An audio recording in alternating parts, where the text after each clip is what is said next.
गला खराब था इसलिए अमाउंट कम बताया था।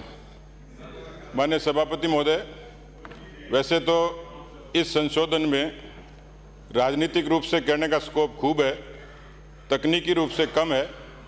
मैं आपको ज़्यादा परेशान नहीं करूंगा।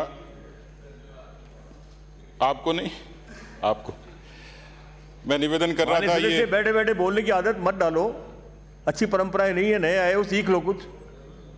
मैं निवेदन ये कर रहा हूँ सभापति महोदय, निवेदन कर रहा हूँ कि इस बिल का और पार्षदों के मनोनयन का मंतव्य राजनीतिक है, सबको ही पता है। आपने एक विशेष ज्ञान की बात आपने इसमें कही है। बेहतर होता कि आप इसमें किसी शहीद की वीरांगना को, किसी पद्मश्री पुरस्कार प्राप्तकर्ता को, किसी अर्जुन अवार्डी को, शहर की किसी विशेष श्रेणी को शामिल करते तो शायद इसकी शोभा ज़्यादा होती। लेकिन पिछले दरवाजे से राजनीतिक कार्यकर्ताओं को खपाने का काम इसमें मंतव्य साफ तौर पर दिखता है। दूसरी तरफ महिलाओं की भागीदारी की बात आप लोग करते हैं। इसमें स्पेसिफिक यदि महिलाओं के पार्टिसिपेशन की बात होती तो ये बिल और ज़्यादा खूबसूरत होता।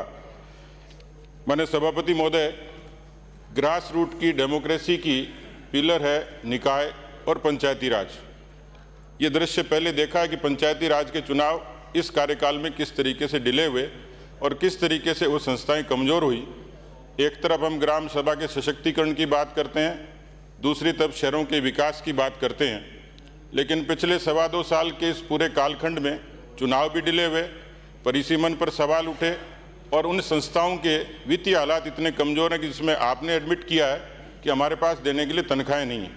बेहतर होता कि इस स्थानीय निकायों की मजबूती के लिए, क्योंकि सामान्य तौर पर जो काम हम लोग करते हैं सफाई के, सड़क के, रोशनी के, इसके अलावा यूटिलिटीज़ के अलावा नवाचार क्या हो सकते हैं, इस पर चर्चा होती, इस पर कोई बात आती।